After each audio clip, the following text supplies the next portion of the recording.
SbtalksSports, real takes over fake debates. Sean Webb, real takes over fake debates. And it is Friday. What's going on, Sean? How are you feeling today?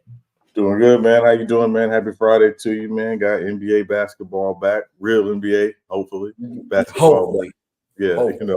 So yeah, looking forward to it, man. How you doing, man? Another day, can't complain. It's Friday. I'm feeling good. I'm back into my basketball mode. I was a little thrown off, with this the All-Star game, but we back to real basketball where it matters now. And then, obviously as the title of the video, as me as the Chicago Bulls guy of the panel. I think we just discussed it, but let's go ahead and get right into it on that. Nicholas Brown, a bit like you said, like, share, subscribe. Here you go, Gorillas. They telling the truth. They ain't telling the truth, man. They not telling the truth. Salute SB Sean. Everybody hit that like button. Hit that like button. But let's go ahead and get right to it, man. We got Sean. Obviously, the Last Dance came in handy when during the pandemic, right? The Last Dance was perfect. It was perfect timing. It was something that we needed during that time to watch. And I think marketing wise, they did a good job by putting The Last Dance out when they did. Was it a great documentary? Yes. Everybody loves it. So we thought. Everybody loved it besides the Chicago Bulls players. And this has just been a rolling domino effect of The Last Dance, which I hate to see. Like, you see guys from a great team, a great franchise, or had a great run, and for them to just have this falling out, really just on one end, because Jordan has not really responded or said anything like backlash into his teammates. But how much problem has The Last Dance really caused, or do you think it's been an overreaction, good or bad? I do think it has caused more problems than probably some people thought it would. Yeah. And to be clear, I remember when I first heard about The Last Dance was coming out, I was excited because their thing was like, "Hey, listen, we're going to talk about this dynasty, right? This Chicago Bulls." But as you get deeper into The Last Dance, while they tried to make it seem like, hey, everybody's gonna have their own episode. Like, the second episode goes into more of Scottie's background, and then the third episode goes into, Rodman's background, and then the fourth episode kind of goes into Phil Jackson's. The Last Dance was about Michael Jordan. 100%. And I want people to know, if you ever go back and watch The Last Dance, and I've watched The Last Dance several times, just because it was entertaining, right? It was. I would have to say probably my favorite. Well, I don't even say my favorite episode of it, but it was entertaining. But if you go back and you watch The Last Dance, and I know people really don't pay attention to credits anymore, look at the end credits again. There's a name that comes up as an executive producer in the end credits, and the name is Estee Portnoy. If you don't know who Estee Portnoy is the longtime executive admin assistant to Michael Jordan. Right? Which told me a couple of things. Number one, what was being said, he had control over. Right? And remember, when they agreed to, in 1997, to allow cameras to follow that team around, it was with the understanding that Michael, and the reason why Michael okayed it, and that's the power of Michael Jordan. And let's be clear, Michael Jordan is powerful, y'all. It's Mike though. It's Mike though. It's Mike though. With the understanding that the footage would not be released unless he agreed with it. Right? Unless he agreed with it. So that whole thing was controlled in part by Michael Jordan. Not to mention, he got paid $10 million for it. I mean, if I pay somebody $10 million to do it, it's gonna be about you too. Well, yeah. Well, and also, again, those other guys didn't get paid from it. So there's a lot there. So you think Is it really the money, or is it really from the stuff that they said? We're just gonna get to the point of what the nobulltour is in depth. But do you think it's really just because they didn't get paid, or was it the movie? I think it was the movie. I think it was the portrayal of the overall theme of this does not happen without this guy. This guy is why we were as good as we were. This guy is why we reached the heights that we did. This guy is why we win 6 championships in 8 seasons.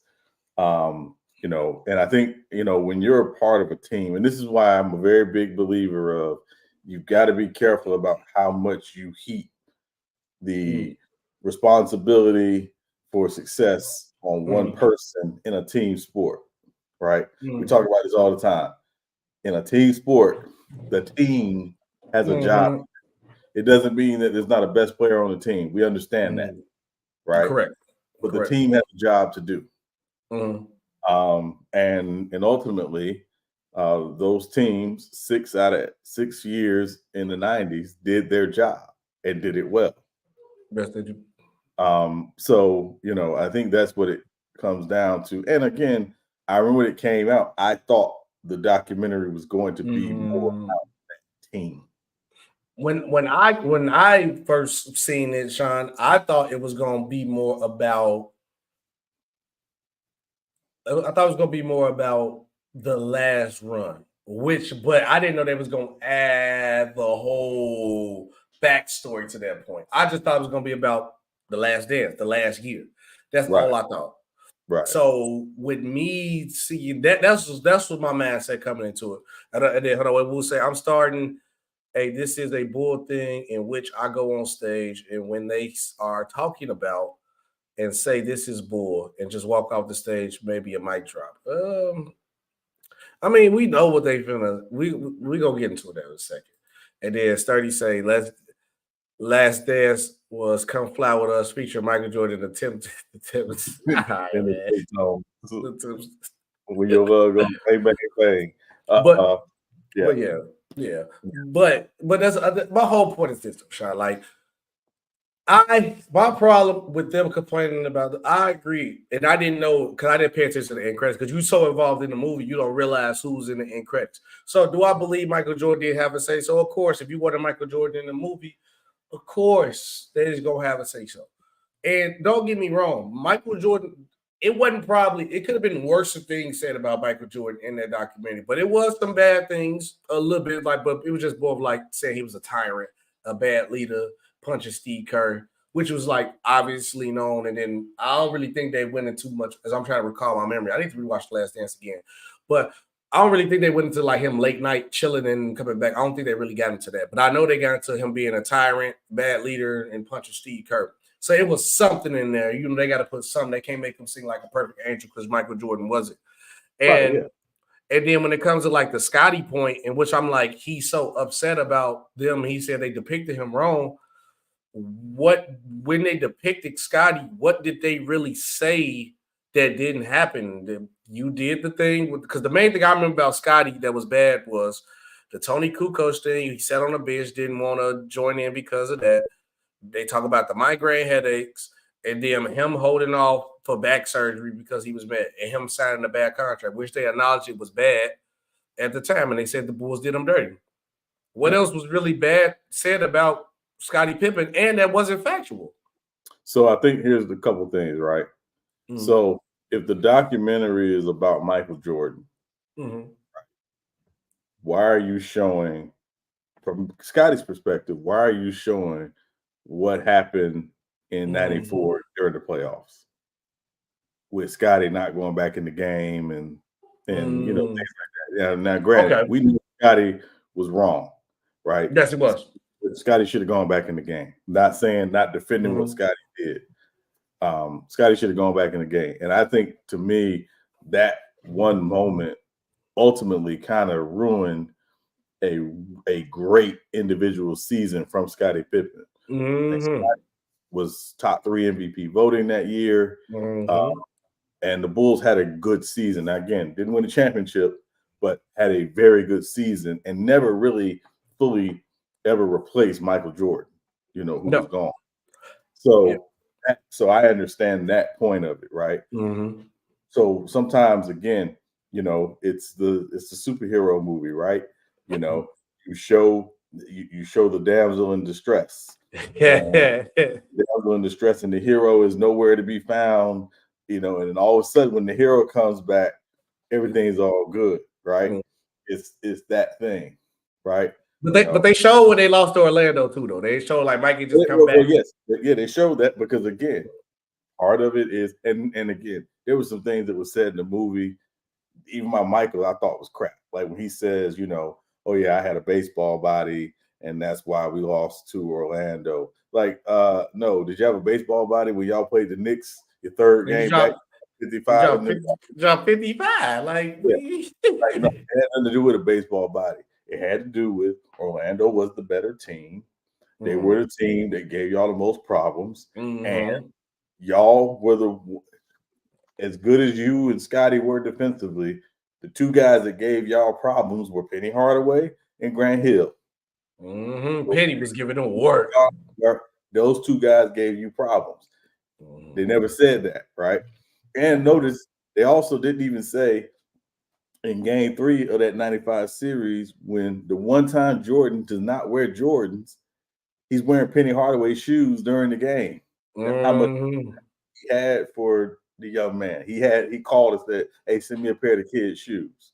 Hey, Penny was giving them that work though. Penny was giving them that work. And I remember that series very well. And I remember the next series when they played them again in 96. Some of the differences in the series, but also the Magic had quite a few injuries in that series. Penny was hurt and still out there playing. He had blasted his knee in the first round against Atlanta. He was hurt. Anderson was hurt. There was no Horace Grant.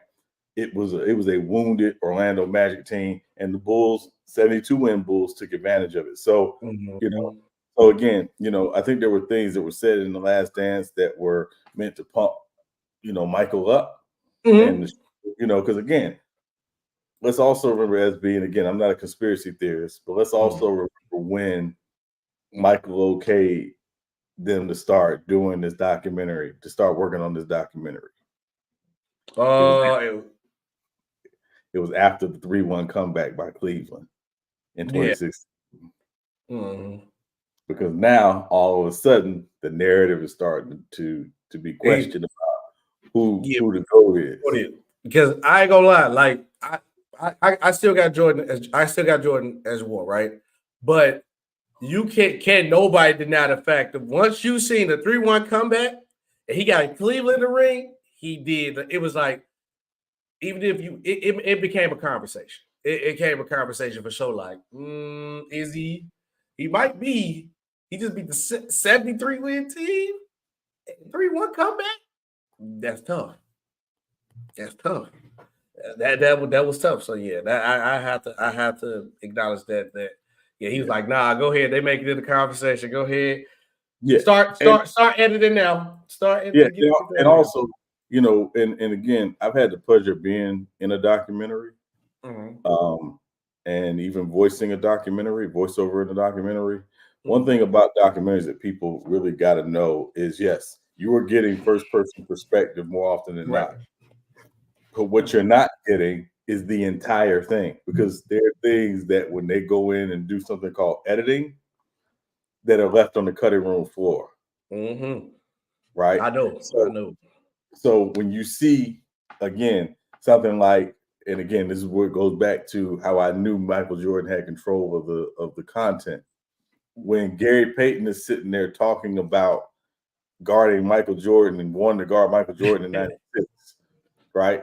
And then you see Jordan with the iPad, kind of laughing it off, and was like, I had no problem with the glove. That's not true. That's not true.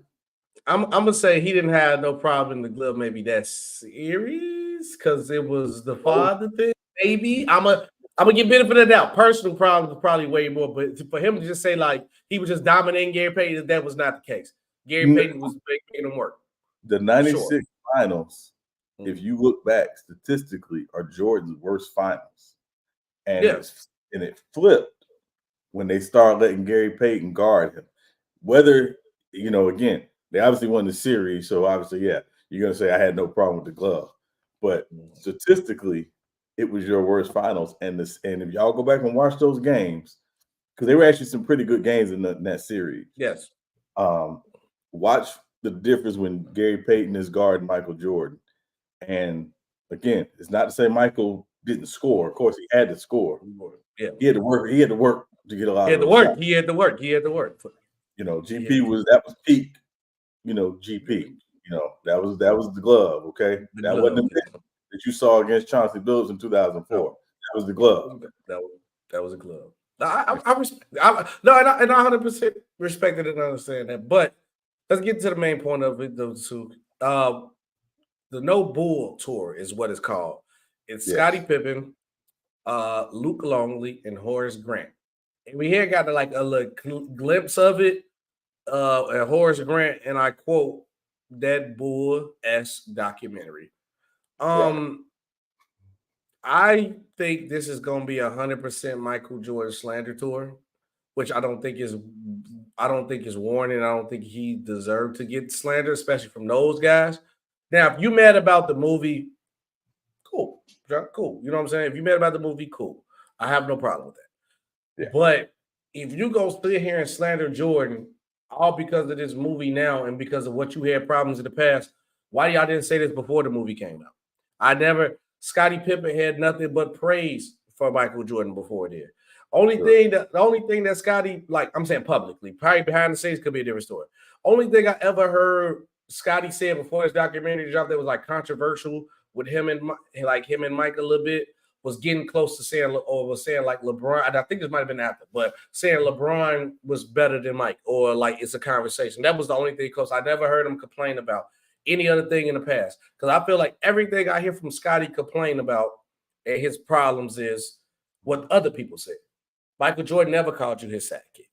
Michael Jordan never said, I couldn't win without Scottie. And I showed you the quotes before then. I'll just show it real quick. And then I told after like Mike literally said, I couldn't win without Scottie. Let me move this out the way real quick. Anybody else stop, pause, read the quote? Is there? Okay. Mike Jordan literally said verbatim multiple times out of his mouth that, hey, I can't win without this dude. Everybody know Mike couldn't win without Scottie. Go ahead. Let me just say something real quick, SB, to that. Put the quote back up again. Let me move this off first so we can see the quote. Oh, okay. All right. Notice where the quote starts, right? And this is part of the problem. I always tell people I've had the pleasure in my career to take and also facilitate leadership training. And I always tell leaders, the best leaders rarely have ever used the word I. It's we. Right? We. In a team setting, it's not I. It's we. We didn't win without Scottie Pippen. Right? Okay. Because we're not there playing by yourself. Yeah, I can respect that. Right? Right. When you say we didn't win without Scottie Pippen, it's inclusive. Right? The power of words, the power of language. I versus we. Right? When I listen to a lot of post-game press conferences in all sports, and the guys that I'm always most impressed with are the guys who say we. We won as a team. We lost as a team, right? When I hear a quarterback say, on an interception, you know what? I could have made a better throw. I didn't execute it. The ball might have hit the receiver dead in the hands. It might have been a perfect throw. And the quarterback takes the ownership to say, I need to make a better throw in that play. I need to give him a better ball in that play. Right? Not put it on the receiver, even if the receiver made the mistake. So it's the difference. When you were talking about success, it is we. When you were talking about a mistake, as a leader, you take ownership for it. You fall on the sword for it. Right? So this is what I'm talking about with, again, in a team culture, in a team setting, one person is not the reason for all of the success. Right. I agree, especially because I think besides football, you put basketball right behind it. Like football is the ultimate team sport, but basketball, you need a team to win too. But then also it's double-edged sides. Like, so like, and I do agree with that. Like you were saying, you kept saying the eye over the we thing. That does make a lot of sense when it comes to leadership. But I also did acknowledge that the Last Dance acknowledged how bad of a leader that Jordan was. And this one of like those hidden ones if you don't pay attention to it. You know what I'm saying? Because obviously they just looking at the fact of like, oh, George said he went without Scottie. But then Scottie responds to this. I didn't like this one either. This was from his book, obviously. This one he was just like trying to sell that book more than anything, and was just going off a tyrant saying a lot of stuff. This was, like I told you, it was a lot of bad ones. I just took this one. But he said, I was nothing more than a prop. His best teammate of all time, he called me. He couldn't have been more condescending if he tried. How, Sean? Yeah, again, it goes back to me, SB.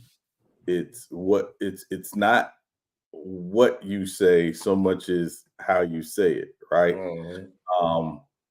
And again, you know, when you see certain clips, you know, of him, you know, kind of bullying Scott Burrell, or, you know, and again, we know about the punching of Steve Kerr. You know, if you read the Jordan Rules and by Stan Smith, I read the Jordan Rules. I found out a lot of that stuff in that book was very true, right? He operated with a different set of rules. And again, there are things that we're not going to necessarily get into on here because, again, we don't have time. But, you know, things with his father that, you know, I've learned over the years that part of the reason why Michael Jordan was and became the way he was the way his father was, good and bad, you know, and I don't speak ill on a dead man, but there's certain things, again, that not a lot of public, you know, knowledge about in terms of his dad that I've learned. So, again, you know, when you see this, and again, Scottie Pippen was his longest tenured teammate. Yes, he was. You know, so if anybody has a perspective on Michael Jordan and being a teammate of Michael Jordan, he's the guy I'm probably going to listen to. Now, again, some of it does come from, yeah, it's hurt. Yeah, you feel like Pippen always gotten your just due. Yeah, when you have the Stephen A's of the world get on and give this, you know, slob this man down constantly without checking some of the things that he did, you know, yeah, it's going to make you feel some type of way. So I'm not upset with Scottie Pippen for that. And then obviously there's the other thing that, again, we don't need to get into because this ain't that kind of show. I avoided it, but yes, for sure. Yeah, for sure. So yeah, so you can imagine. Yeah, Scottie has some issue with folks with the last name Jordan. Yeah. And then Blue Balls that salute. He said, I don't blame Scottie and Horace for clapping back. It's not at Mike, it's at the media and the 6 fans who have made it sound like they're irrelevant. Now, that, if they go on this tour and attack that, I'm 100% fine with that.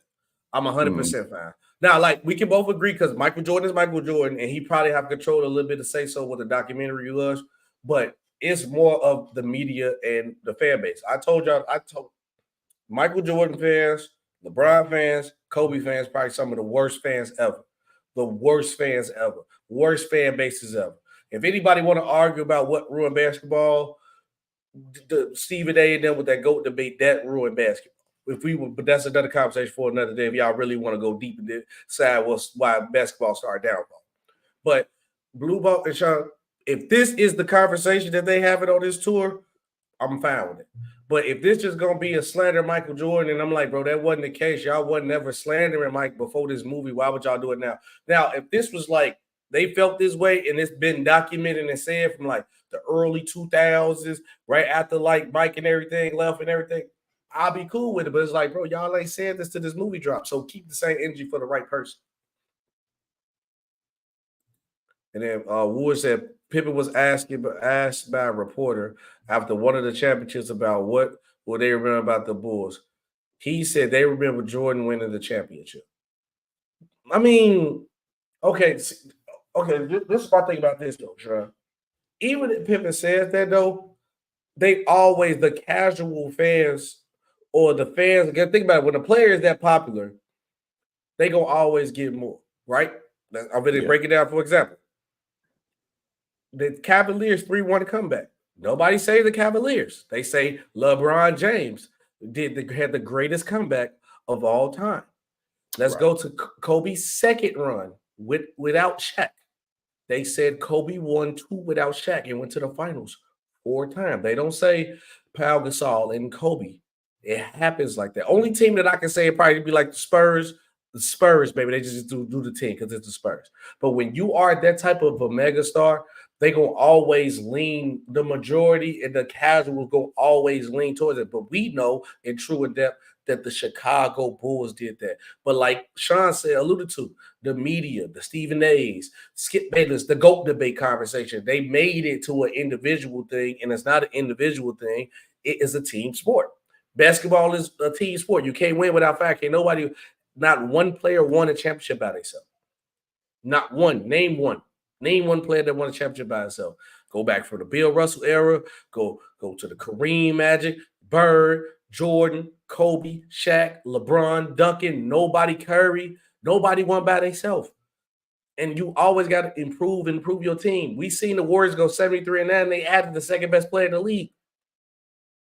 Ain't nobody eye. Ain't no eye basketball. It ain't. It's not one eye in the word basketball. There's no eye in NBA. It's a team sport. So that's what we got to understand. But don't crucify the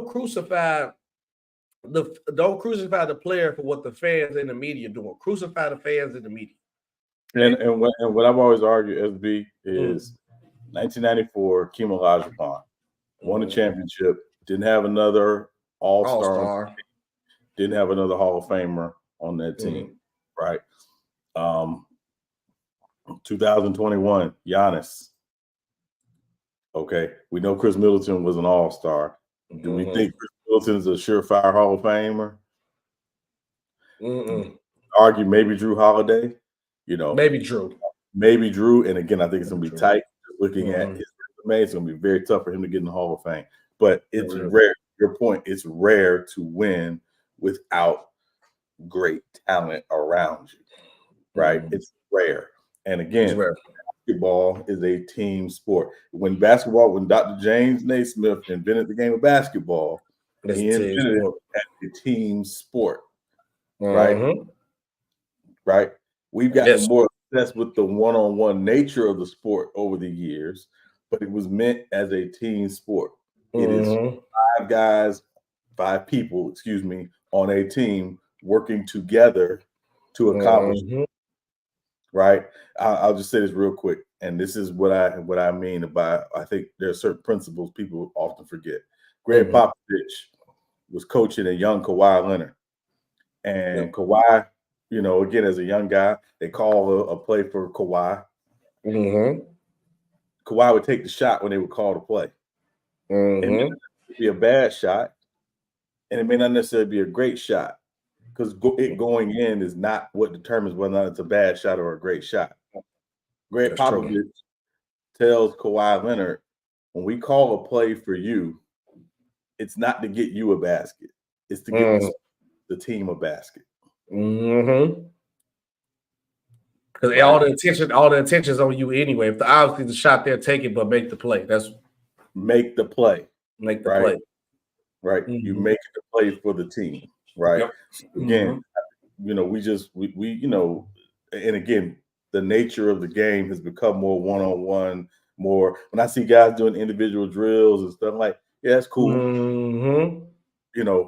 You get better by playing in a team concept, because again, most times you be playing a team concept. I've never turned an NBA game and watched 2 guys go one-on-one for 94 feet for 48 minutes. And that's stupid, and because that's not realistic to the game. It's not realistic. It's not realistic to the game. That's never gonna happen. If it does happen, it might happen 1% of the time during the game. But also, everybody in the comment different teams that they believe won. We can go to it. He said 2018 Browns was the closest. That's once again, you chasing names, not the players, MC, because the Cavs, yes, their team was bad, but he still had Kevin Love. He had J.R. Smith, and then when they went to the playoffs, they became like a top 5 defense when they got into the playoffs. Now, does anybody on the level of Bron by himself? No, and you see he didn't win anyway, but if they would have somehow won, you're not gonna say he won that championship by himself. They're still a team. Y'all just don't like the players that's named, but it's still a team. Another one, I know Blue Ball. This is a good team too. 2011 Dirk. Dirk was phenomenal, but he still had a team. He had Sean Marion. Lucky Caron Butler wasn't healthy. He had Jason Terry, Jason Kidd, Sean Stevens, Jason Kidd.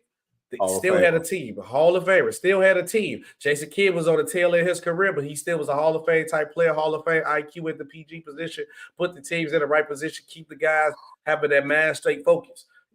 So no, I can't agree with that one. 97, 90, I said 97, 75, Rick Barry. I'm trying to think who was on that team again at 75, Sean.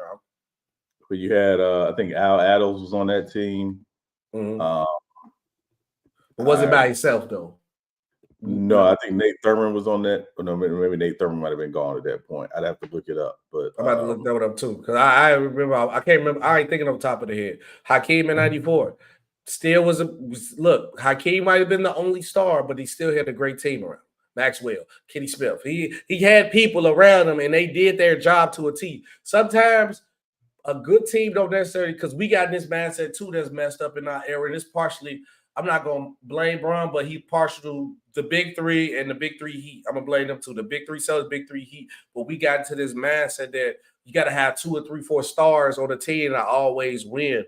It's not necessarily that, because if you get a bunch of guys who can follow them and they can do their job to a T, it'd be perfect. Because one of y'all said another team down here that I want to talk about right here. 2004 Pixels, right? Well, they got Hall of Famers on their team now. Chauncey Billups for to get in. Ben Wallace go get in. Maybe Rip Hamilton in the future. I don't know about Sheed and Tyshawn Prince though. But they got 2 Hall of Famers on their team.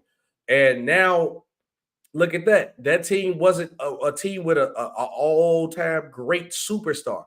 But if you get everybody on the team right now to play their role to a T, you can get a job. That gives you a superstar caliber type. I don't want to say type of player, but when you do your job to a T, it brings you up to another level. And that's what helped the Pistons. Rip Hamilton doing his job to the T, running off them screens, getting open for the shots. Ben Wallace being a tyrant into the paint. Rasheed Wallace doing his job to the ability to stretch the floor. Tyshawn Prince doing his job guarding the best guy on the team. Chauncey Billups hitting big shots and leading the team.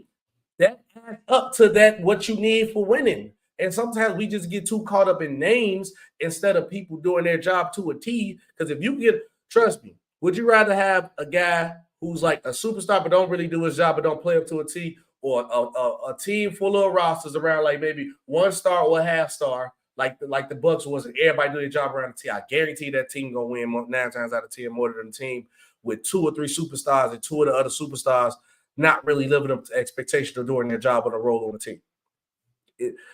Why you think the big 3 Heat gassed out? D-Wade, Chris Bosh gassed out. The big 3 Celtics gassed out, because if you only depend on them 3, and if they half in their job and only one guy's just here, everybody else here, you got it. When you gut everybody else and just have stars, you got the 3 stars got to play up here. But now if you got an actual team from 1 to 2, you got one guy here, the other guy here, but now if everybody play their role to a T, we one unit. That's why it's a team sport, and it equals out for me. And just a reminder, that 75 Warriors team had Jamal Wilkes as well.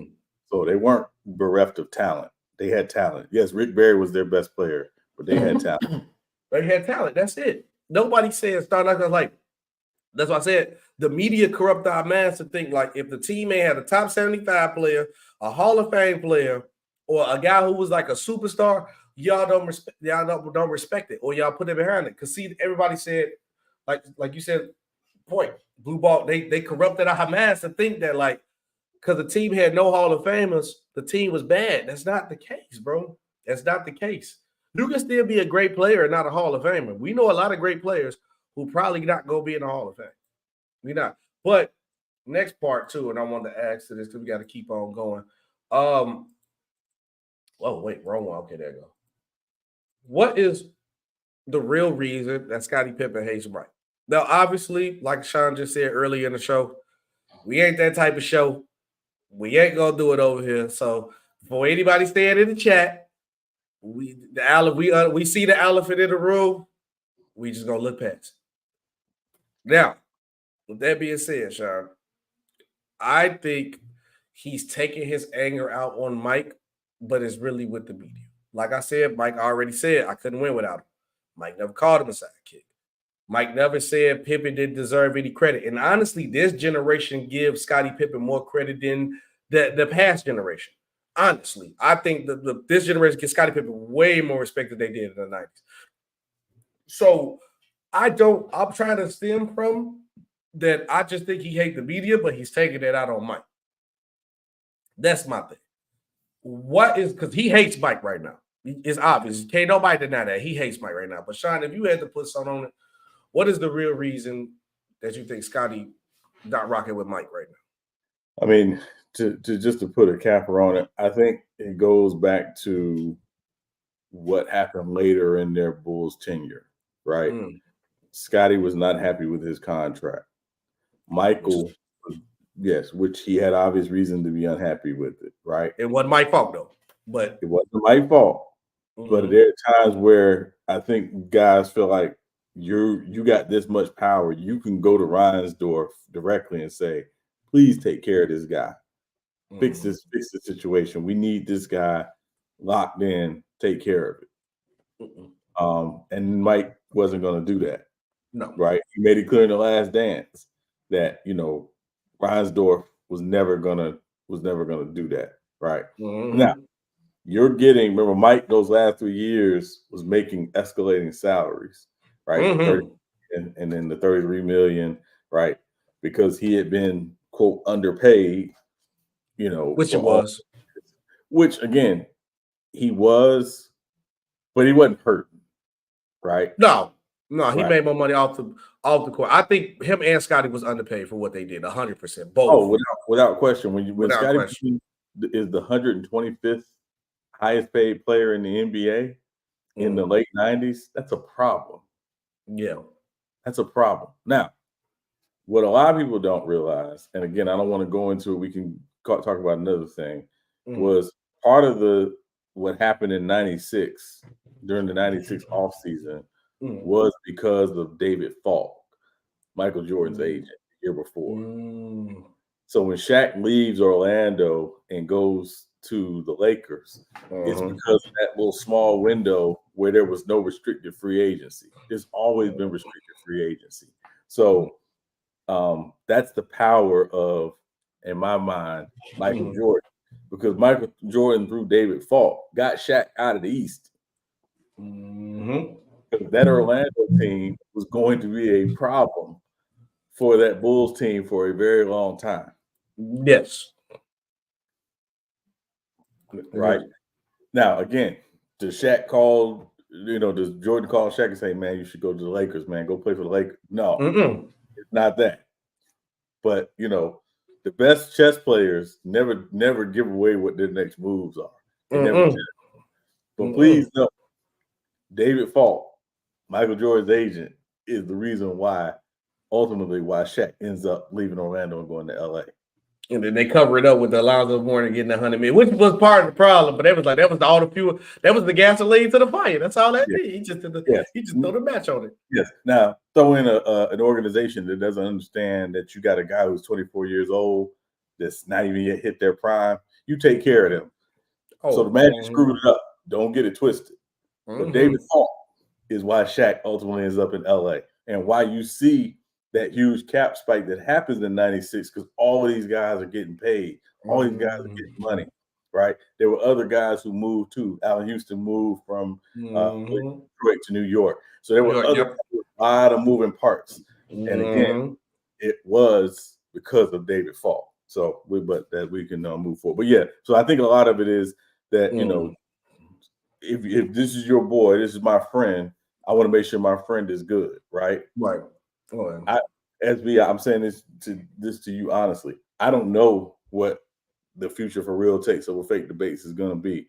But if a network called me today and said, hey, we'd be interested in Real Takes Over Fake Debates, there's nowhere in the world I'm making $3 million a year and you're making $300,000. That's insane. Okay. I respect that. I respect that. Yeah, when you put it that way, but he never said that exactly though. He just says a lot of the extra stuff. Now, if he says that, Sean, I won't be mad because I understand what you said. Because, like, all right, bro, you got the power like this, you might, you done make sure you got 30 something. You could have just easily took, like, you know what I'm saying, 28, made them give me the rest. Because it's more what I'm making now and just add it on top of what I got. You put it that way. But where has Scottie ever said that? You see, he talk about me being a sidekick or calling me the best player. He's saying all the wrong things. If he said that, I can't argue that. You're supposed to look out for your dog. Yeah, I'm not mad at them. I'm not mad at them at all. All right. Let's go ahead and go on to KG. KG and Paul George. Paul Pierce. On KG certified, I think it's called certified. They got it certified, which is I like it sometimes when I listen. Only thing I like it because it just feel like they being real is raw. It just feel like they just having a conversation. Obviously, on a professional podcast and do that. No, they just feel like him and Paul just talking like how they regularly talk. And that's what I would like from a KG podcast. I'm not gonna lie. Because I can't imagine KD be up there suit towel talking like Stephen A and all that. No, I like the authenticity of it. But it was a problem. Obviously, we had one of the most atrocious All-Star games I have ever watched in history, Sean. I stand by, probably the worst All-Star game that I have seen. Yeah. Obviously, I know a lot of people want to argue different years, but this was the only problem I got with this year is that like they played like it was the first quarter through every quarter. I done seen some All-Star games, yes, the first half or the first 3 quarters iffy, but that fourth quarter they turned it on and everybody forget what else happened during the game. So, but KG thinks the problem stems from the disconnect from the old generation. Now, you can kind of tell because it was always a connect with the older generation to keep pushing a certain stand-up. Yeah, you can do your style different. You know what I'm saying? You know how rap music is. LL Cool J had the bucket hats and the big suits and all that. I mean, the track suits, they was doing anything. Pass it on to the next generation. Then you got, you know what I'm saying, like the Waynes. They ain't really necessarily wearing the track suits and the bucket hats no more. They wearing the big hoodies, big pants, dreads, and all that. It's like you keep the rawness and keep what makes it genuinely good, but do it in your own style. It feel like this generation is doing it in their own style and forgetting what made it good in the past. Everybody blame it on Steph Curry and the shooting. It ain't that because you can still play hard. It's just the competitiveness. We not saying act like it's WWE. We ain't saying go get in the real street beef and be on Instagram, be like Josh, shoot guns. That can be your man's. That can be your man's. But where's the competitive? Like, where's the competitiveness? Like, my girl dad hoop, right? Me and hoop sometimes. I ain't saying I'm Michael Jordan. I'm an average, regular hooper. But where do we hoop?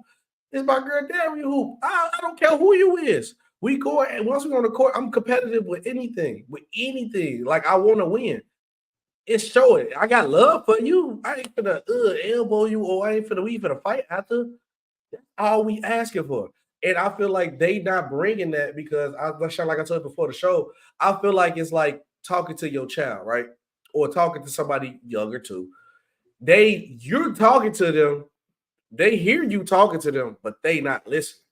I know they talking to him. Larry Bird literally told them, I think they had like a dinner or whatever was going on. All I want is a competitive game. Just play competitive. He told them that verbatim. And then went out one ear and out the other. They did the complete opposite. Allegedly, Dr. J said talk to him. Andre Iguodala talked to them. So it wasn't just one guy. It was literally former NBA players, legends, whether you consider Andre Iguodala a legend or not. But, legend. But legends asking these guys to please play, compete, right? Don't take the game lightly. Like, again, at the end of the day, you know, we're not asking to go out, like you said, it's not WWE. You're not asking to go out and hurt anybody or whatever, but compete. Don't cheat the game. Don't cheat the game. And there's been a lot of theories and a lot of things thrown out this last week, but I thought KG's point was very, very much well taken. And again, if y'all watch the video, he talks about, again, his first All-Star game and who's in the locker room and guys in there talking about, come on, let's go. And that mantle being passed as he became the older guy in the locker room and the tone setter and other guy. And that stuff matters, right? I know people clown Udonis Haslem, right? Which is crazy to me. Udonis Haslem played in the NBA for 20 years. For a reason. Yeah, for a reason.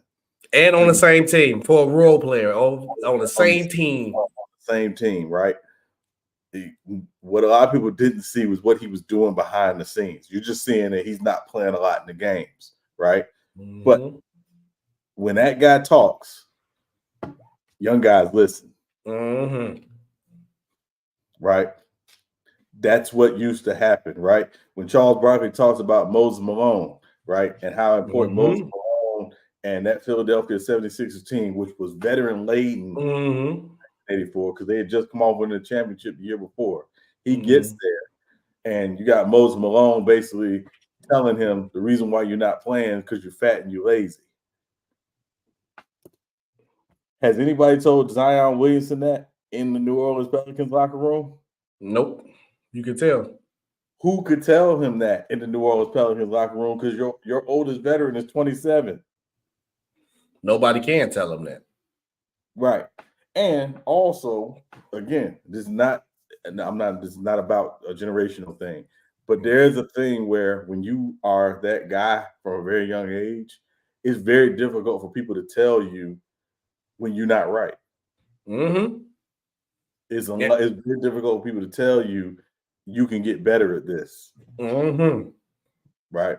So, so I think, so it is a disconnect. And again, I hope it gets better, but it's going to take, both sides being willing to come together and say, hey, listen, we're not going to cheat the game. Right. Nope. I tell you all the time, you talk about playing with your girl's dad. I wish I could go back 20 years and really enjoy playing the game the way I used to play. I don't play as much as I used to, but I wish I could because you don't get the time back. No. They ain't gonna realize it. They're gonna realize it when you take it for granted because the quickest you start in the league, the quicker you'll be out the league. I just remember Jason Tatum get drafted. I think he had year 6, 7 now, right? This is like year 7 for him. 2017.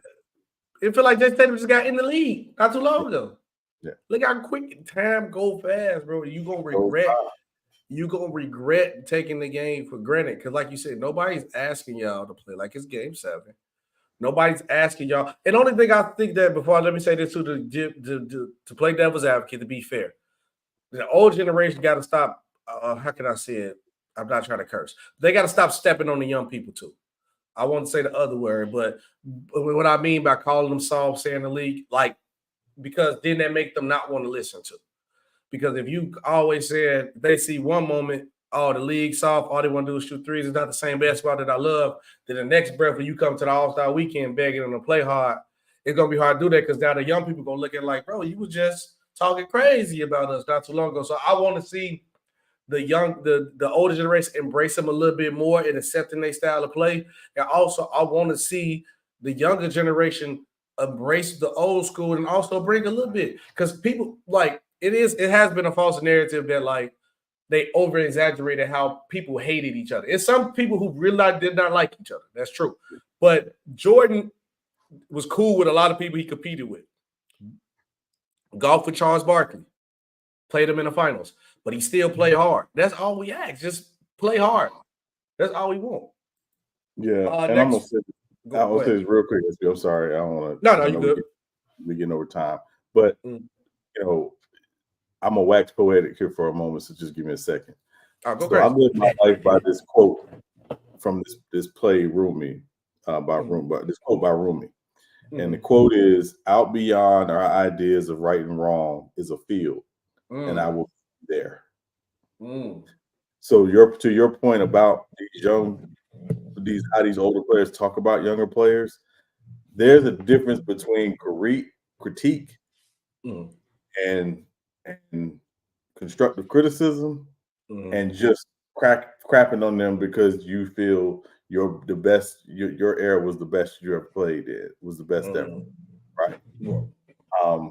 Yeah, there's got to be a thing of, how do we come together, right? It's not about right, it's not about wrong. It's how do we come together to make sure the game is still going in the best place. Going in the best place ain't just about how much money you're making.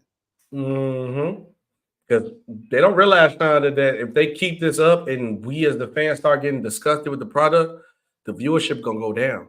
If the viewership go down, your money gonna go down at some point. And then how they do their deals, it be years apart. So now they can sign a deal, and the viewership go down, and the money go down. You gotta wait another 10 years before the next deal comes. But one more question before we keep going though to the next story. When did you think honestly was the downfall? We had to put a year on it. When was like the downfall of it for you? When it came to competitiveness? In the All-Star game? Or in general in basketball, just in general. I don't want to put a certain year to it. Well, give me a range. Give me a range. Yeah, I would say, to me, once they loosen the defensive rules to want to open the game up to create a little more movement and obviously get more scoring, that did take a certain competitiveness out of the game.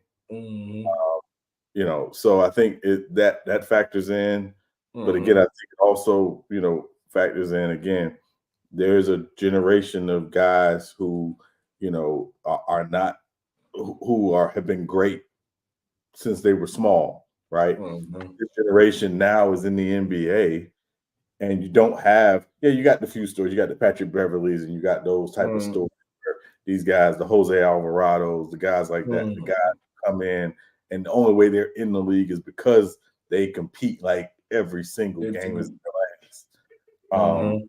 That's not everybody. It's, so I think it's a cavalcade of issues, but I would say probably once they start loosening the rules to make it, again, encourage more freedom of movement, more shooting, that you take some of the particularly the defensive competitiveness away, because now the focus is, on the shooting. And I use an example. Where could a Hall of Famer like Ben Wallace play in today's NBA? He won't play. He won't play because he can't shoot threes. Right. And that's a part of, I'm glad you just said Ben Wallace's name, because that's a part of the problem with, I believe that rule is the toughness. Where is that glue guy? Where is that the defender? Where's that anchor? Where's that rough guy? Where's the what they used to call Oakley? Where's the bruiser? Where's the general? Where that guy at? We exit that position. Where's your dirty work guy? Where's the dirty work guy? We exit that position out of the game today. Because you telling me your dirty work guy got to be able to shoot threes. Yeah. If he can't shoot threes, I can't play. Yeah. We X that out the game. Also, in that same thing, this the dunk contest narrative thing is keep pushing. They keep blaming LeBron. But the one thing I want to take from this was the situation of the word that KG used. He was saying that he blamed Nike because they didn't push LeBron to go to the dunk contest, and everybody protected LeBron. That word right there, they protect. I believe they did that with the players of this generation, spoiled them and protected them from, oh, yeah, let's be more offensive. You don't have to really worry about it, not to care too much about the defensive side of the ball. Oh, you don't have to be the dirty word guy, but you need to go work on these three-pointers to shoot the threes, changing how you look. Oh, this ain't really your big man game no more, because one team used that style of play, which was beneficial for them, and it worked because they had two of the greatest shooters of all time on their team, and they had a dude who was a dirty work guy, who was a rare dirty work guy who can shoot threes and play make, who changed the dynamic. Everybody ain't got a roster built like that. Why would y'all all go for that? And people let the distraction of the Warriors' extended run be in the play that everybody in the league should play this way, but not realizing the fact that this team just won 73 games and they added Kevin Durant. Anybody, Ray Charles could see that the team gonna still be good. They just added the second best player in the league with the two of the greatest shooters of all time in a style of play that nobody wasn't used to seeing. It wasn't just like, oh, let's just all go from this and went away from that. Like, we kind of get close to getting the big man back with Jokic and Embiid to an extent, but look how skilled they got to be to even play. Jokic got to beat a point guard, pass, shoot threes, rebound, and somewhat block and defend. Joel Embiid got to pass, shoot, rebound, post up. He got to do everything. He got to be literally do everything, or you can't value it. And that's what ruins that, because you try to protect a certain style of play that you want to see, and it don't work. And we also protect the younger players. You want to go deep and down in America, instead of teaching them the fundamentals, you just go out there, let them run and play open gym basketball and not really learn the game just because they're popular. And then when they get to the league, they don't know. Like Derrick Rose, my favorite player, for example, said he never learned how to truly box out because he never had the box out point guards. And that was back then. This was, I was in high school then. So look how I graduated in 2011. So if we going that far back then, we went away from the fundamentals and teaching the game of basketball. Look how far we got now. And that's my problem. So I feel like they just protected LeBron. They protected a lot of these players and stirred them the wrong way. And if you not shun them, or if you talk to them about it or try to tell them, hey, this might be the wrong thing to do, they tell you, no, you just hating on them. Oh, no, you just this. You mad because y'all couldn't do this in this generation. Or y'all just saying this ain't your style of basketball. And then look what the product we get because y'all just shun them away. It's like you protected your child from being disciplined the whole time, and you get mad when he turns the lunatic later on in life. But it's like you let him run rapid. Hate to say it like that, but that's the truth. You get somebody an inch, they're going to take a mile all the time, huh? Facts. Yep. But if they go that, or on to the next one. No. We can move on to the next one. Okay. Quick one. Steph Curry said he 100% thinks he, Clay, and Draymond will end their career at the Warriors, which, long story short, saying y'all better keep Clay, Draymond on the Warriors. That's how I took it. But do you agree it's possible for it to happen? Yes. I think, and I think, when you look at what the Warriors did and have done over the last couple of years, they're telling you these guys are going to finish their careers as Warriors, right? Yeah, which, again, we rarely see, right? And again, I go back to, not that it was sad, but certainly it was a little disturbing to see Tony Parker in a Charlotte Hornets jersey for the last year of his career. Still didn't look right. It never looked right? Still an all-time great Spur, obviously a Hall of Famer, but hated that happened. And in the rarity of player movement, do you get to see three guys who essentially, came in the league within 2-3 years of each other, form a bond, have a great deal of team success, and get to ride off into the sunset, if you will, on plan for that team. So I hope it happens because, again, we rarely get to see it. We'll see it again in the future. I'm sure, maybe at some point we will. But, so yeah. And I think what it says is, they know where their bread is buttered. If Steph says, hey, take care of this guy, they took care of Draymond last offseason. I think Clay will be taken care of. They'll have to figure out the financials, certainly. Yeah. But I think, Clay will be there. And he's not going anywhere. And those three guys will all finish as Warriors. Yeah. For me, Sean, there's two reasons why. One, Mike Dunleavy ain't gonna have the kahunas to break that big three up, especially coming in after Bob Myers had the job. So it'll be tough to do that. Yeah. Two, I hope it happens because it'll be great for basketball. Because maybe what can help bring competitiveness back is if you stay with one team long enough and you see a team 2-3 years in a row in the playoffs and you're starting not to like them, maybe that'll help it a little bit too. It'll bring back the team right. But I think it'll be great for basketball because the Warriors, people, we so stuck on this championship era, this win every year you got to compete for a championship type thing. The Warriors done got enough jewels where that if Steph Curry and Clay and Dre stay together, they don't win, say they stay together for another 5. And they don't win another 5, they're going to be fine. They won, 4 together? 4 together? 4 together? They won 4 together. That's perfect. Because people just act like the Golden State Warriors is the Los Angeles Lakers or the Boston Celtics when it comes to dynasties. No, the Warriors wasn't winning like that. The Warriors got so early back in the day when the TV was black and white back that time. They wouldn't get done like that early. So they made a push during this modern era. So I think it'd be great for the game of basketball to actually see guys stay and retire with that said team. And I think it'd be good. Yeah. On to the next one. Allen Iverson, shout out Bubba Chuck, said he will average 43 points if he played today. Agree or disagree? How many shots?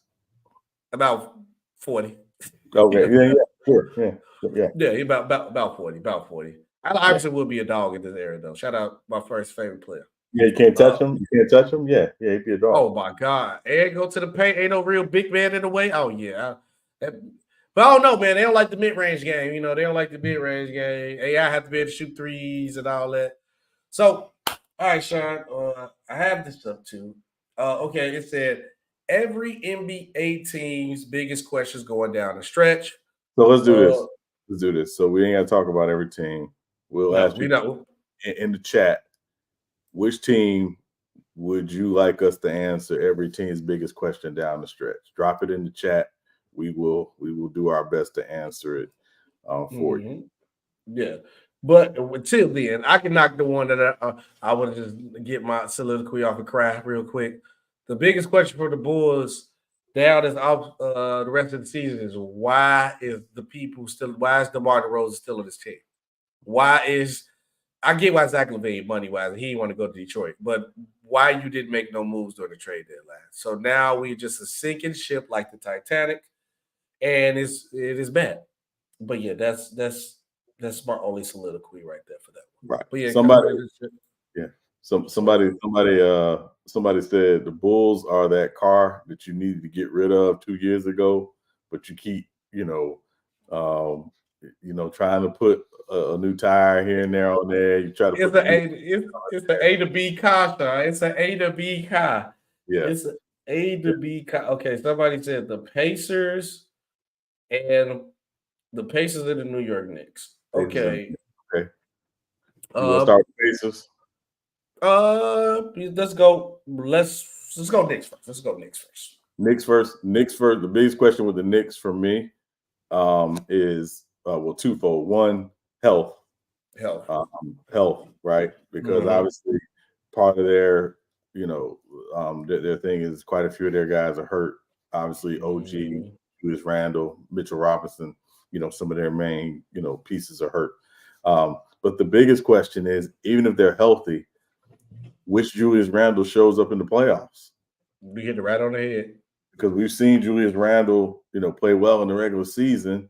And when you get in a series where teams can make adjustment, and not just in game, but in between games, how does he play in those moments? So the biggest question to me is, Julius Randle, which Julius Randle you get in the playoffs? You really took every answer. I was saying health, and honestly, Julius Randle in the playoffs. Because if Julius Randle don't have to play exactly how he played in the regular season, if he could go if he gets 75 to 80% of what that is, I think the Knicks could be a problem, and I wouldn't want to play them in a first or second round because anybody could lose to them because they got, especially with that OG addition, was big for them. They got the bodies, they got the defense, they got the guy who could make the shot down the clutch. But if you could get Julius Randle to just play 80% of what he played in the regular season, I would want to play. All right, Indiana Pacers, for me, I'm just concerned in can their defense be consistent enough as their offense for the long term, and then how Pascal Siakam fit in. That's it for me, really, because I know you're a great offense, but sometimes when you just that great of an offense, can your defense match it up, or can they improve defensively enough to keep up with it? And that's the only thing that's I'm going to be concerned with. But and then Pascal Siakam, can you measure me in time? I agree. SB, Shaq says it best. You don't necessarily need to be an all-time great defensive team. Can get the timely stops. That's going to be a big key for them. To me, this year is not about the Pacers, being a championship contender. They're building the pieces for their future contention. But yeah, when they get in the playoffs, and even just trying to build some habits going down these last 2 months of the season, or last month and a half of the season, can you build some good enough defensive habits? And obviously, again, further incorporating Siakam, because I think, again, he's a huge part of their future. So yes. Agree with. Tiffany want to know the Sacramento Kings. My one thing for the Sacramento Kings is why you didn't make any moves to improve the roster. I feel like they just been the same as last year. They don't really feel like they really improve.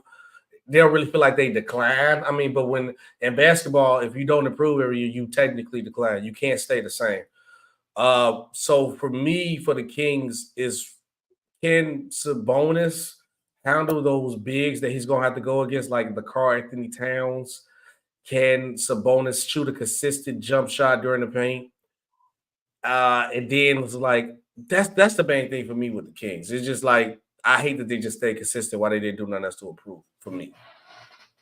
Yeah, so I'm actually fine with Sabonis. I think Sabonis is going to be fine. I think, again, long term, to your point, I don't think he can play the center long term.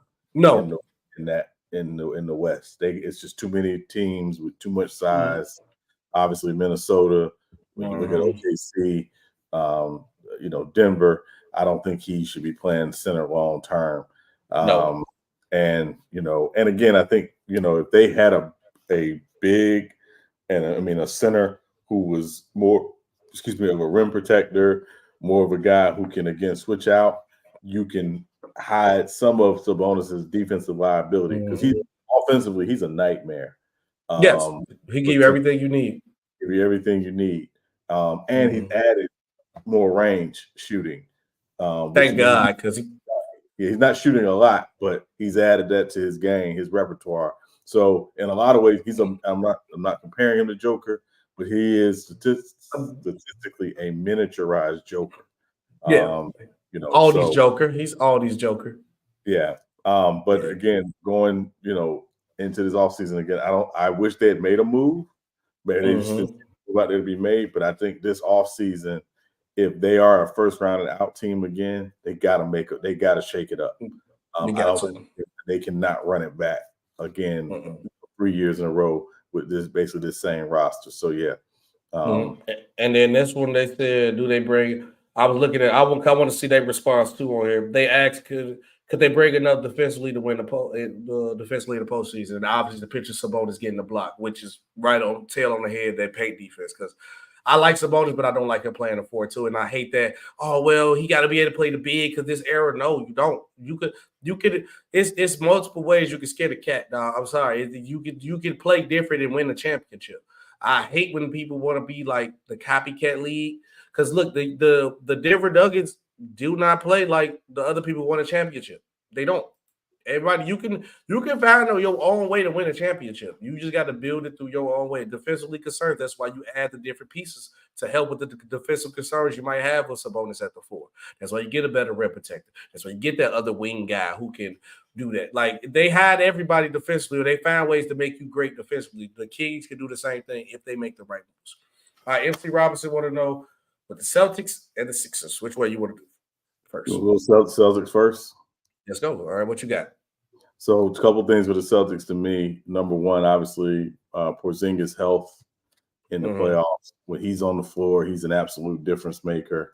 When they play him, and again, they play him and Horford together, so he kind of plays the 4 when he's on the Horford, but obviously they start him at the center.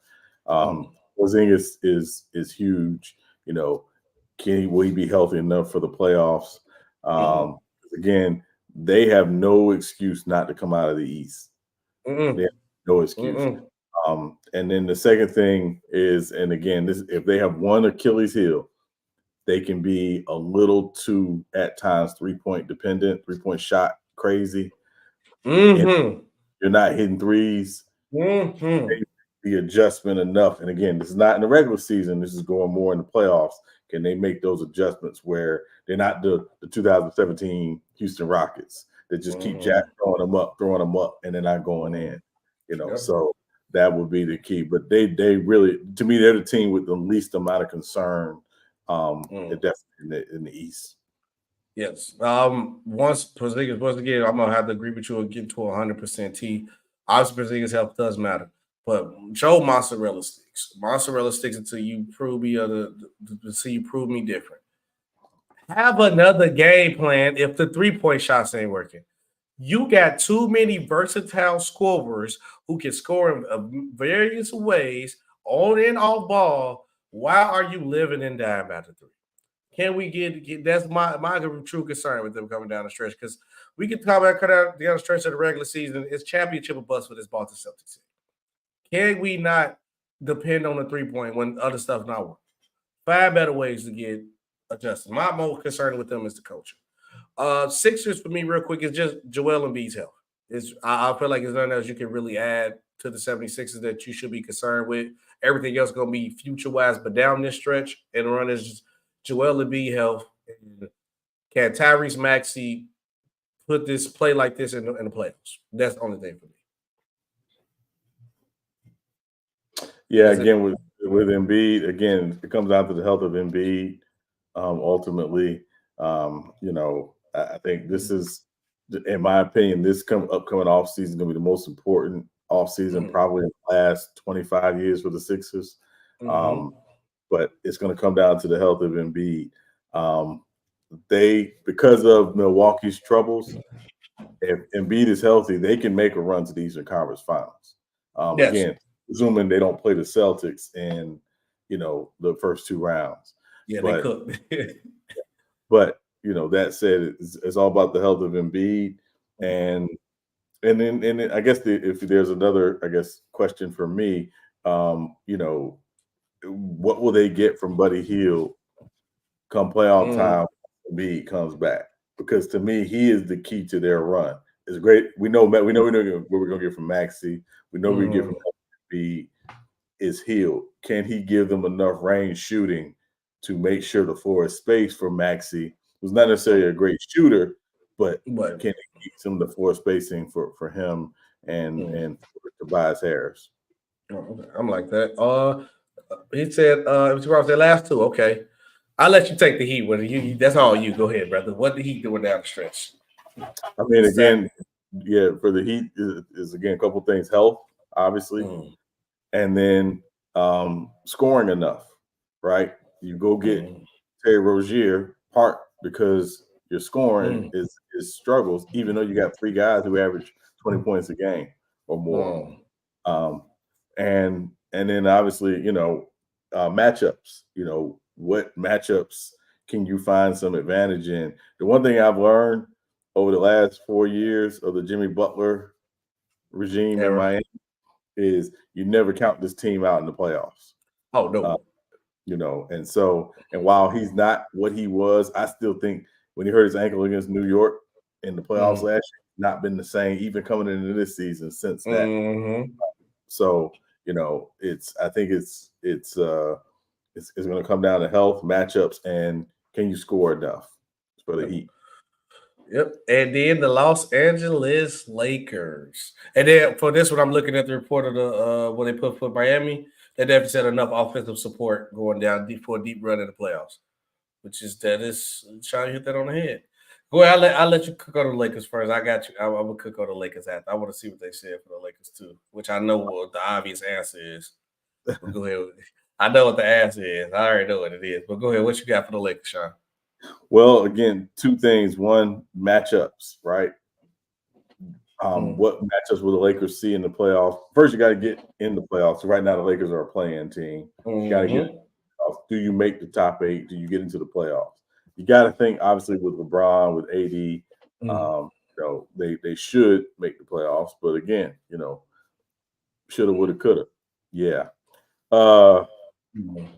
But no, I think 2 things for the Lakers for me are concerned. Number one, how much is LeBron going to have in the tank come playoff time if he's trying to push this team into, that top 6 or at least, play in, the first thing. And then the second thing is, Anthony Davis. And Anthony Davis, in my opinion, is having his best season in a Laker uniform since 2020. largely because he's been available. But, again, when they match up against, say, Minnesota, right, do they have enough size to deal with Minnesota? They've committed to AD playing more of the 5. I think he's bought into playing more of the 5. But, when you go up against those teams with size and with some bigs, is he going to be enough, for that? So, I think that would be my biggest concern for them. And then obviously, Darvin Ham and his ability to adjust. That ain't gonna happen. That ain't gonna happen. That ain't gonna happen. I can tell you that right now. That ain't gonna happen. For me, it's the question that should be answered. Now, I'm gonna even say it to extend to this. LeBron should take a back seat to even purposely take a back seat to make. Is AD gonna finally take the step and take over the team? Like you just acknowledged, he's having one of his best seasons because he's been available.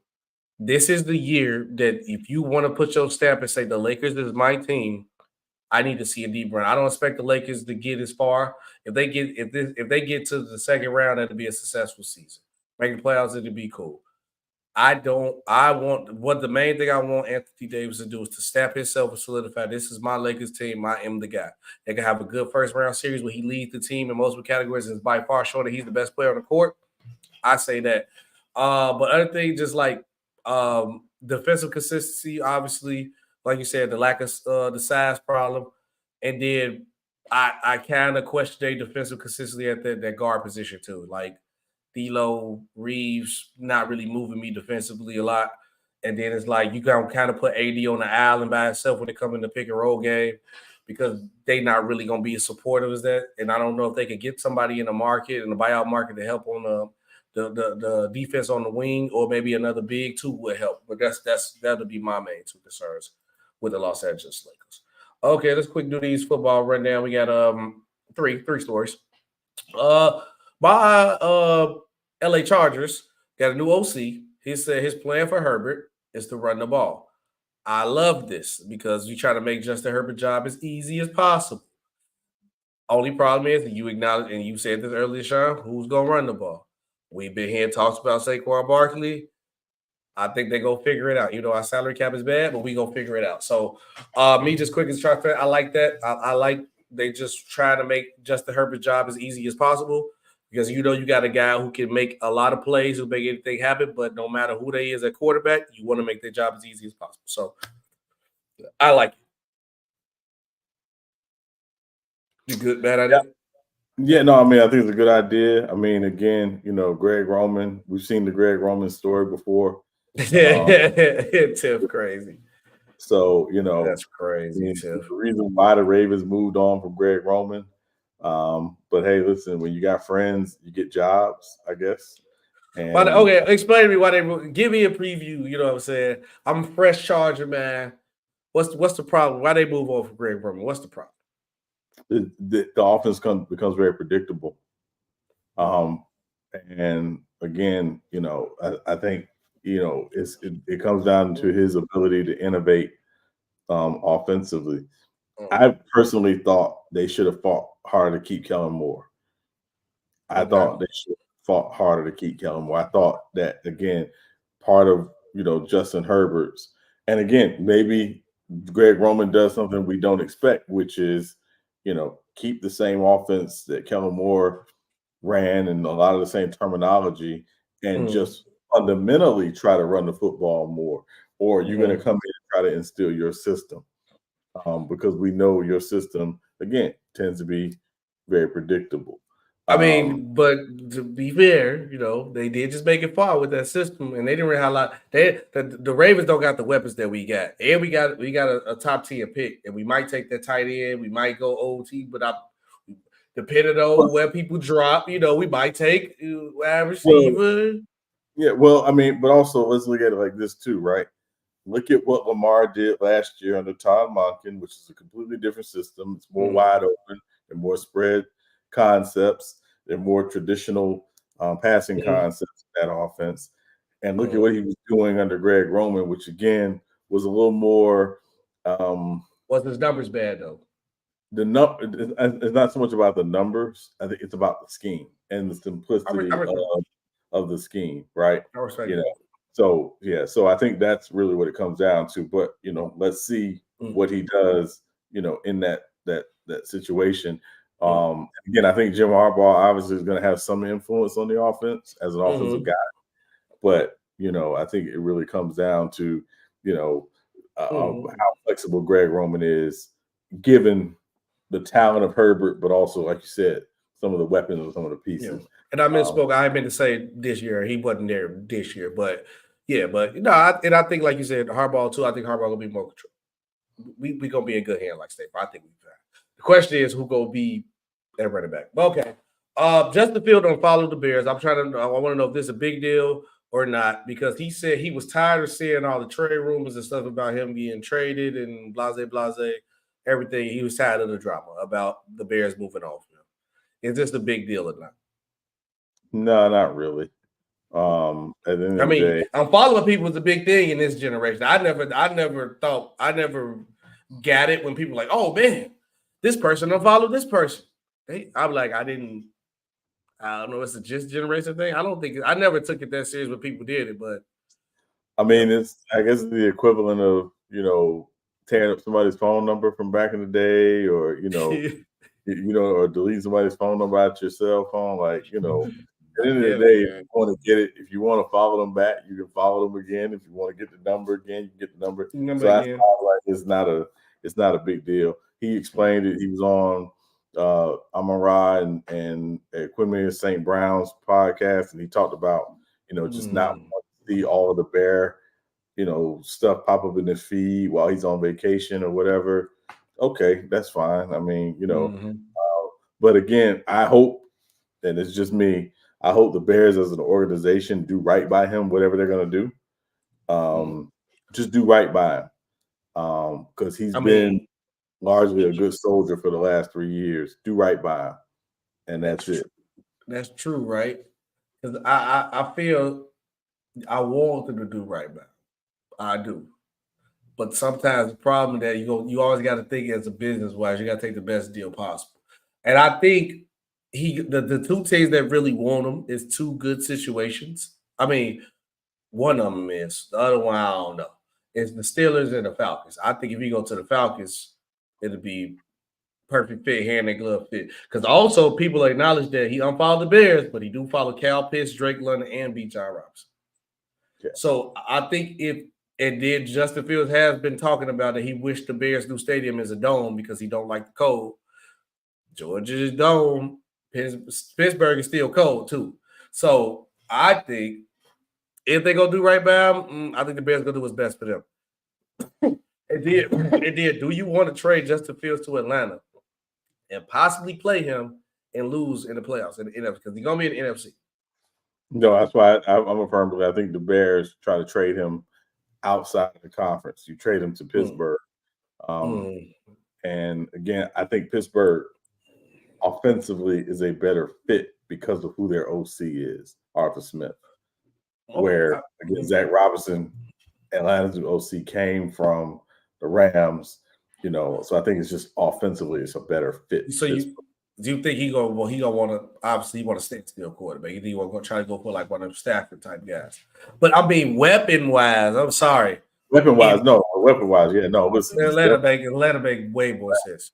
Yeah, definitely Atlanta, yeah. And he's from there, and again, but also, and even he talked about the distraction of playing basically in your hometown because he's from Marietta, which is basically, Atlanta. And so I think, that's the other part too, is less distractions in Pittsburgh, than living, at home. Yeah, but I think the Bears do right. But if you was Pittsburgh or Atlanta, I think you both got first round picks. What's the most you try to give them for Fields? You're not giving them a first round pick for Justin Fields. Second, maybe? Second at most. And if you're Pittsburgh, because you're drafting behind Atlanta, you may have to give up, say, a second and maybe a sixth, or a second and a conditional pick, in future. But I think that I'm not giving up more than a second round pick for Justin Fields. All right. Last question. NFL Combine is coming up soon. Are you excited? Yes or no? No. It's the Underwear Olympics. It's, no, I don't care. Nobody's putting pads on. Nobody's hitting. Nobody's really covering anybody. No, don't care. Yeah. I just want to see somebody, throw the ball at the ceiling and then just their draft stock just go up through the roof. That's all you got to do with your quarterback. I'm gonna tell you what's going to happen. Somebody's going to run the 40. They're going to put up a crazy 40 time, and they're going to talk about how they use. I'm not mad with a guy using the combine to raise their draft stock. Oh yeah, go crazy. Good for you. But at the end of the day, what's on the tape? What does the tape say? And it usually tells you what you need to know. So yeah, no, I'm not gonna go crazy over that. I agree with you on that one. And that is the show, Sean. Appreciate everybody came through watching the show. Obviously, we do the number game. This is episode 54. So, Sean, what you got for the number 54? Man, it's funny. I didn't even think about it like that. But a couple guys come to mind for me. We talked about one of them a little bit earlier, Horace Grant. Obviously, sure.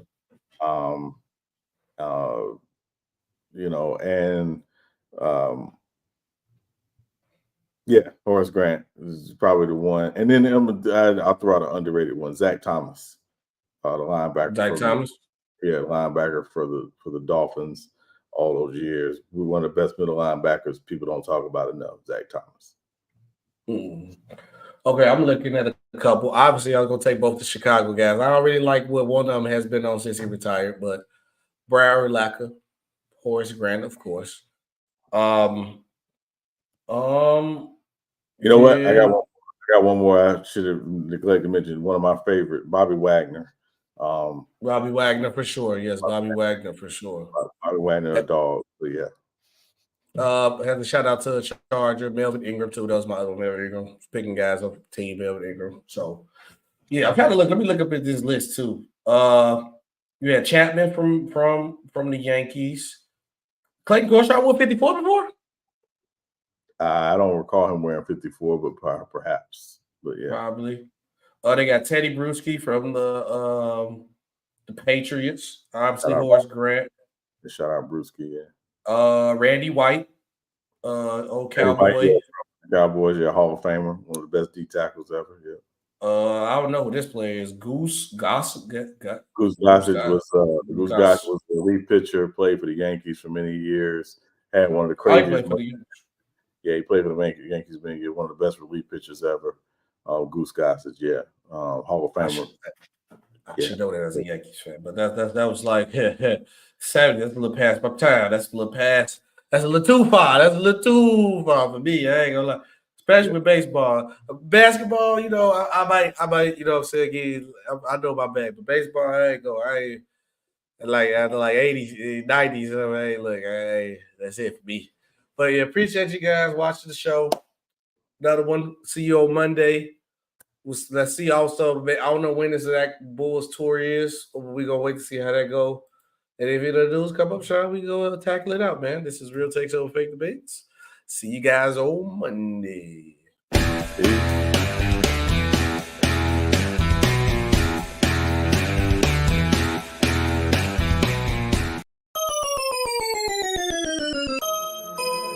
Rucker Man.